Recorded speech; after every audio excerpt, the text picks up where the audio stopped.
So last week, Bob Arum was asked about Tyson Fury's next move. And to paraphrase him, in a nutshell, he basically said that Fury will probably wait to fight Usyk in Saudi Arabia in December for an astronomical sum. But this is Tyson Fury we're talking about here. He's an erratic character, and he probably doesn't know what he's going to do himself from one day to the next. That's the essence of what Bob Arum said. And this seemed to annoy Tyson Fury because he came out and responded to Bob Arum by saying that Arum should get him a summer fight or release him from his contract. Now, Tyson's contractual situation is unclear to me because he's got two promoters, Frank Warren and Bob Arum. How does that work exactly? Is it a case of Frank Warren taking a cut of Fury's purses when he fights in the UK and Arum taking a cut of Fury's purses when he fights in the US? Or do both promoters get a cut of his purse no matter where he fights? To add some context here, if let's say you are an Eddie Hearn fighter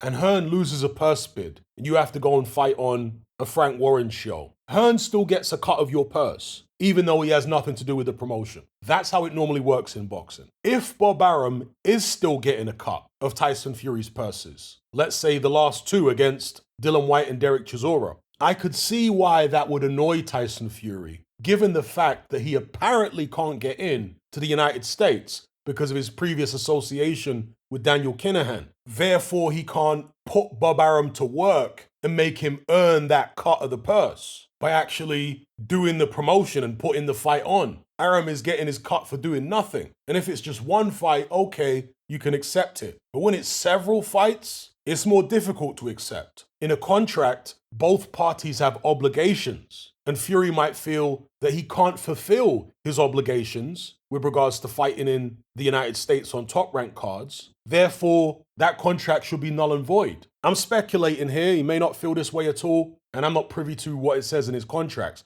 I'm just laying some possibilities out there. Because Bob Arum recently came out and said that this notion that Fury isn't allowed into the United States is baloney, that it's not true. Bob Arum said that Fury absolutely can enter the United States. All he needs to do is go to the American embassy and have an interview. And Bob Arum thinks that they will absolutely 100% grant him permission to enter the US again. Bear in mind, Bob Arum is a lawyer and a very experienced one at that. Why would Bob Arum come out and make that comment? Does he think that Fury might try and use this apparent ban from the United States as a way to get out of his top rank contract? Now, Arum was asked why, if it's apparently so easy for Tyson Fury to get back into the United States, he doesn't just go ahead and do that interview with the American embassy. And Bob Arum simply said, because Tyson Fury is Tyson Fury. What does that mean exactly? That he's just a random character doing random things with no thought behind it? I would imagine that if what Bob Arum is saying is true, then there's a couple of possible reasons why Fury might not want to go and answer those questions. The first reason might be that he